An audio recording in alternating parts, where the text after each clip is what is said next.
अभी मम्मी को मिले हैं यहाँ पे चढ़ाई के दौरान पैसे।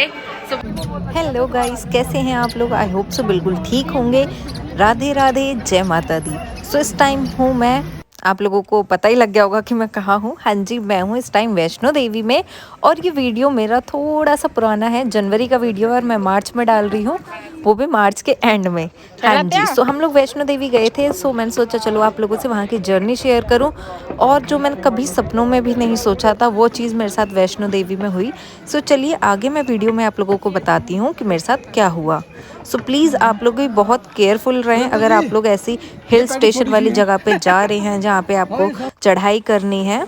सो ये हूँ मैं और पीछे पीछे है मेरी मम्मी। तो हम लोगों ने सुबह 7 बजे ही चढ़ाई शुरू कर दी थी। आप लोग देख सकते हैं, जो लोग पैदल नहीं जाते वो पालकी में भी जा रहे हैं। यहाँ पे खच्चर भी हैं, घोड़े भी हैं। तो यहाँ पे सारी व्यवस्थाएं हैं। सब कुछ होने के बाद भी मुझे इतनी प्रॉब्लम हुई वैष्णो देवी में, बहुत ज़्यादा मेरे को प्रॉब्लम हुई, लेकिन दर्शन मैंने फिर भी पूरे करे। आप व्यू देखेंगे, यहाँ का इतना प्यारा व्यू है, बिल्कुल मन गार्डन गार्डन हो गया था मेरा। और बहुत ज़्यादा ठंड थी यहाँ पे, लेकिन दिन में सूरज निकला हुआ था, धूप निकली हुई थी, तो बहुत ही अच्छा लग रहा था। बहुत अच्छी यात्रा हमारी हो रही थी। फिर मिली मुझे यहाँ आंटी जो बहुत ज़्यादा थक गई थी। मैंने कहा चलो मैं आपकी मदद कर देती हूँ चढ़ाई करने में। जैसे ही हम ऊपर ऊपर पहुँचते जा रहे थे, नीचे के नज़ारे बहुत ही खूबसूरत होते जा रहे थे। मेरी मम्मी को लग गई प्यास और इन्होंने भेजा मुझे पानी लेने के लिए। मम्मी ने पानी पिया, मैंने पानी पिया। मैंने कहा चलो अब इसके बाद अपनी यात्रा करते हैं हम लोग कंटिन्यू। फिर मुझे कुछ माता के भक्त और मिले, इनके साथ हमने मिलकर जयकारे लगाए।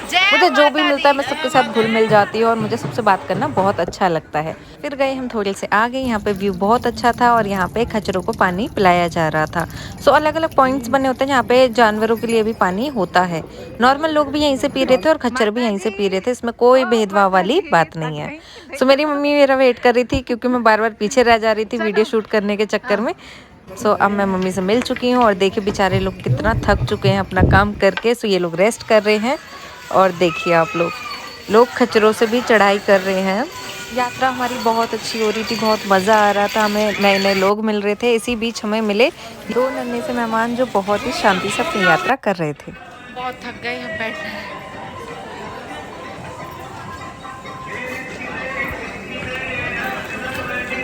कुछ पीते तो वहीं बैठते। सामने है अर्धकुंवारी जी। हम लोग बस थोड़ी देर में पहुंच जाएंगे। ये जितना पास दिख रहा है उतना है नहीं, बहुत ही दूर है। देखो लोग जा रहे हैं। यहाँ मम्मी चली गई वॉशरूम और मैं उनका वेट कर रही थी और मैं बहुत ज़्यादा बुरी तरह थक चुकी थी। फिर यहाँ पे सामने हमें 2 रास्ते दिखाई देते हैं, भवन के लिए और अर्धकुंवारी जी के लिए। तो कुछ मेरे को समझ में नहीं आया, यहाँ पे लिखा भी था बोर्ड पे, कुछ एक लंबा रास्ता था एक छोटा रास्ता था, बट मैंने कहा यहाँ तक आए हैं तो लंबे रास्ते से ही चलते, कोई बात नहीं। सबसे पहली चेक पोस्ट हमें मिल चुकी है। यहाँ पे मम्मी पहना रही हैं मुझे मेडल जो मुझे मिल रहा है यहाँ वैष्णो देवी के लिए। ये फिर मिली हमें बकरी माता जी जो बहुत ही शांति से बैठी हुई थी। और यहाँ पे आप देख सकते हैं जो खच्चर बहुत ज़्यादा थक जाते हैं, जो 1-2 राइड अपनी पूरी करके आ जाते हैं माता के यहाँ तक, लोगों को छोड़ के आ जाते हैं, उनको यहाँ पे आराम करवाया जा रहा था। तो सामने देख सकते हैं अर्धकुंवारी का भवन है और यहाँ पे इतना अच्छा लग रहा था। जैसे जैसे शाम होती जा रही थी, सूरज ढलते जा रहा था, व्यू देख के तो बिल्कुल मज़ा आ रहा था। आप सामने देख सकते हैं फॉग है, बहुत ही अच्छा लग रहा था। इसके बाद हम लोग चलते हैं आगे आगे आगे आगे। और सीरियसली मैं इतना थक चुकी थी कि बस मुझे लग रहा था मैं कहीं पे जाके लेट जाऊं, क्योंकि मैं बहुत टाइम बाद वैष्णो देवी आई हूं और कभी मैं इतना चली नहीं। और यहाँ पे आपको जगह जगह पे डिस्पेंसरीज मिल जाएंगी, विश्राम गृह मिल जाएंगे। तो यहाँ पे हर चीज़ की फैसिलिटी, अगर आप सिम नहीं लाए हैं, आपकी सिम बंद हो गई है, तो यहाँ से आप वो भी ले सकते हैं। यहाँ पे छोटे छोटे रेस्टोरेंट्स काफ़ी सारे मिल जाएंगे और ये मिलेंगे आपको अर्धकुंवारी के पास। तो सामने आप देख सकते हैं सारा अर्धकुंवारी का व्यू है। और एक ये जगह है जहाँ पे बहुत ही सस्ता खाना आपको मिलता है। मैंने यहाँ से खाए थे कड़ी चावल और इतने टेस्टी थे, सिर्फ 30-40 रुपए के थे मेरे ख्याल से, और बहुत ही टेस्टी थे। सो आप लोग देख सकते हैं कि मेरी प्लेट में कढ़ी चावल पड़े हैं और मैं बहुत खुश थी यार, क्योंकि इतना चलने के बाद कुछ अच्छा सा खाने के लिए मिल रहा था और बिल्कुल सुकून से खाने के लिए मिल रहा था। होता ना कि 2 पल सुकून की, वो चीज़, वो फीलिंग मेरे को यहाँ पे आ रही थी और मैं बहुत ज़्यादा खुश थी और मेरे पैरों को भी थोड़ा सा रिलैक्स यहाँ पे मिल गया था। फिर कुछ मन हुआ हमारा मीठा खाने का, सो हम चले गए बीकानेर और यहाँ पे जाके देखा तो हमें इसने दिया 36 रुपीज़ का एक रसगुल्ला। सो मेरी मम्मी यहाँ प्यार से आराम से बैठ के रसगुल्ला खा रही है, एंजॉय कर रही है। और ये देख सकते हैं आप लोग अर्धकुंवारी जी का व्यू। सो बहुत ही अच्छा लग रहा था। हल्की हल्की शाम हो गई थी तो ठंड भी लग रही थी, बट हमने कहा चलो अभी तो स्वेटर की ज़रूरत नहीं है, ऐसे ही चलते हैं, आगे कंटिन्यू करते हैं। फिर रास्ते में हमें मिले वानर महाराज जो कि दूसरों का खाना छीन रहे थे। सो उसके बाद आप यहाँ पे देख पाएंगे कि छोटे बच्चों को दूध पिलाने के लिए कमरा भी अलग से बनाया गया है और यहाँ पे बहुत सारी सुविधाएं जो अब बन गई हैं नई नई और बनती भी जा रही हैं। सो हमने गर्भगृह में जाने के लिए यहाँ से पर्ची ले ली है। और हमारा नंबर बहुत टाइम बाद आने वाला था तो हमने कहा चलो जब तक हम दर्शन करके आते हैं। तो ये रास्ता है जो कि सीधा भवन के लिए जाता है।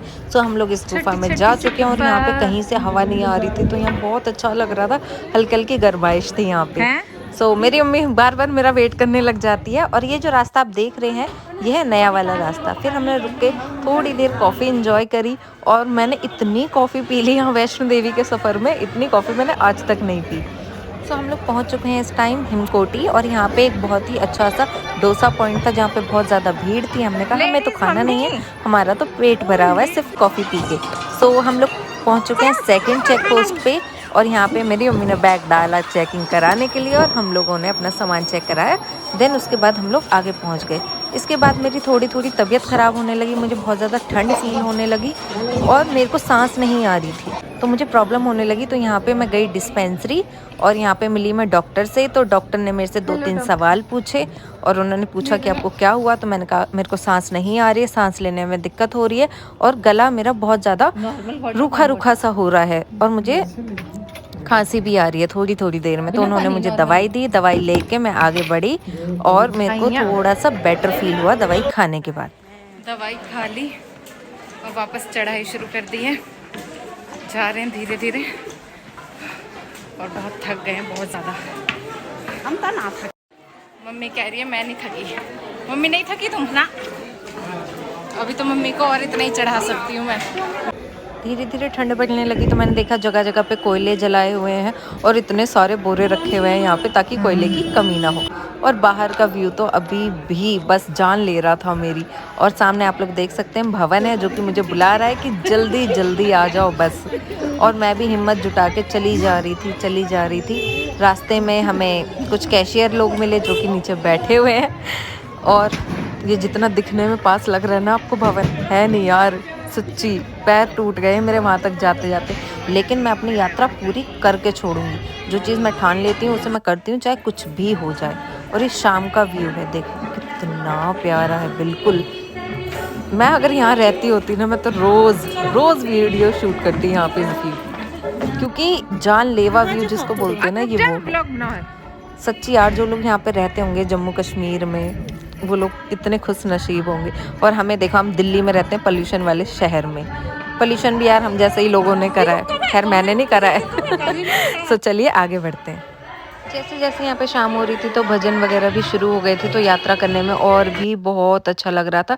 सो मेरे को बहुत ज़्यादा ठंड फील होने लगी थी और मेरे से नहीं रहा जा रहा था। मैंने फटाफट अपनी जैकेट निकाली और पहन ली और बहुत ही अच्छा लग रहा था, वार्म लग रहा था। मैंने कहा यार अगर नहीं पहनूंगी तो और ज़्यादा तबीयत ख़राब हो जाएगी और कोई फ़ायदा नहीं है मेरी यात्रा बीच में रह जाए। और मैं यहाँ तक आई हूँ तो यात्रा पूरी करके छोड़ूंगी। अभी मम्मी को मिले हैं यहाँ पे चढ़ाई के दौरान पैसे। सो बताओ कितने पैसे मिले तुम्हें अभी? 50। दिखाओ क्या है ये देखो। सो मम्मी को 50 रुपीज़ मिले हैं। सारी दुनिया यहाँ से निकल गई, उन्हें नहीं दिखाई दिया बट ये पैसे मम्मी को मिले। सो मम्मी कितनी लकी है।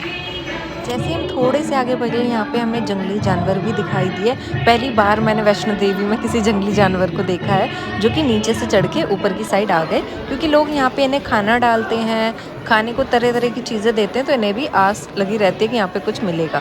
तो ये भी अपने घरों से निकल के इधर आ जाते हैं। हमने 3rd चेक पोस्ट भी पार कर ली है जो कि भवन के पास है। और यहाँ पे जो आपको भवन शॉप दिखाई दे रही है यहाँ पे मिलता है प्रसाद। आपको जितने का भी प्रसाद लेना है यहाँ से आप पहले पर्ची लीजिए, सो हमने काफ़ी सारे लोगों ने पैसे दिए थे कि हाँ। आप हमारा भी प्रसाद चढ़ा देना। तो हमने यहाँ पे सबकी पर्चियाँ कटवा ली और सबका प्रसाद ले लिया। सबने इतनी श्रद्धा के साथ में पैसे दिए थे, तो हमारा सबसे पहला कर्तव्य है कि सबके लिए प्रसाद लेना। लेकिन बहुत सारे थैले हो गए थे, तो हमने कुछ लोगों के पैसे जो दान पात्र हैं उसमें डाल दिए थे और कुछ लोगों का हमने प्रसाद ले लिया था। सो सबके पैसे माता तक पहुँच गए, सबका प्रसाद भी पहुँच गया। सो आप लोग देख सकते हैं, बिल्कुल हम भवन के पास हैं और यहाँ से हम जाएंगे नीचे और अपना फ़ोन हम यहाँ पे रख देंगे। इसके बाद मैं वीडियो शूट नहीं करूँगी, इसके बाद मिलेंगे दर्शन करने के बाद। तो हम लोग दर्शन कर चुके हैं, हम लोग बैठे हैं बाहर और हो चुका है आरती का टाइम। तो दर्शन का टाइम इस टाइम बंद कर दिया गया है और ये लोग लाइन लगा के बैठे हैं ताकि ये लोग बाद में दर्शन कर सकें आरती के बाद। सो चाय और समोसा मेरी मम्मी लेके आ गई है। अब आप लोग सोच रहे होंगे कि मैं खच्चर पे क्यों जा रही हूँ। सो वहाँ से मेरी तबीयत थोड़ी ज़्यादा ख़राब होने लगी थी, तो मैंने कहा था मम्मी आप अपनी यात्रा कंटिन्यू रखो और मैं खच्चर पे आ जाऊँगी। जितना मेरे से चला जाएगा मैं चल लूँगी, अगर नहीं चला जाएगा तो मैं खच्चर पे आ जाऊँगी। लेकिन मम्मी तेज़ी में लोगों के साथ आगे निकल गई और वो मेरे से बिछड़ गई, तो मेरे को मजबूरन खच्चर पे जाना पड़ा भैरव बाबा के दर्शन करने के लिए। क्योंकि मेरी इतनी ज़्यादा तबीयत ख़राब थी, मैं कॉफ़ी पी के अपने आप को ठीक रख रही थी, अपने हाथ सेक रही थी और बस मैं ही जानती हूँ मैंने ये यात्रा कैसे पूरी की है। तो यहाँ पे जब हम उतर रहे थे तो वो वीडियो मैं शूट नहीं कर पाई हूँ और मैं रीज़न बताती हूँ कि क्यों नहीं कर पाई, जो कि मैंने आपको वीडियो के स्टार्टिंग में बताया था। जैसे ही हम लोग उतरे तो वहाँ पे इतनी ज़्यादा ठंड थी कि मेरी तबीयत बहुत ज़्यादा ख़राब होने लगी। मैं बहुत मुश्किल से अर्धकुंवारी तक पहुँची और वहाँ पर मैंने डिस्पेंसरी में अपने आप को दिखाया तो उन्होंने मुझे वहाँ पर एडमिट कर लिया, क्योंकि मेरे अंदर ऑक्सीजन की कमी थी, प्लस मेरे को 104 फीवर था और मेरा बीपी भी बहुत ज़्यादा लो था। तो उन्होंने मेरे को एडमिट करा और फिर उसके बाद सुबह 6 बजे डिस्चार्ज करा। उसके बाद हमें आना पड़ा अर्जेंट में यहाँ कटरा के हॉस्पिटल, क्योंकि मेरी तबीयत बिगड़ती ही जा रही थी।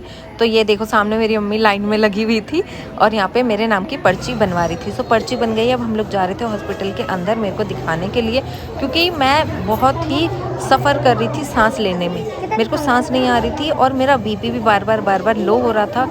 सो हॉस्पिटल चाहे आप कहीं के भी देख लो, चक्कर तो आपको हर जगह ही लगाने पड़ेंगे। हमने इतने चक्कर लगाए यहाँ पे। फिर हमें एक बहुत स्वीट सी डॉक्टर मिली, उसने कुछ दवाइयाँ लिखी जिसकी वजह से मेरे को थोड़ी सी राहत मिली। बट उन्होंने कहा अगर आपको दिल्ली जाना है तो आप आज की ही ट्रेन पकड़ो और निकल जाओ, क्योंकि यहाँ पे ठंड है और आपकी बेटी इतनी ठंड सह नहीं सकती है। सो हम लोग वहाँ से दवाई वगैरह लेके और निकल चुके थे दिल्ली के लिए। सो कुछ इस तरह का मेरा सफ़र रहा। सो प्लीज़ अगर आप लोग जाते हैं तो अपना चेकअप बहुत अच्छे से करवाइए और अपनी यात्रा अच्छे से पूरी कीजिए।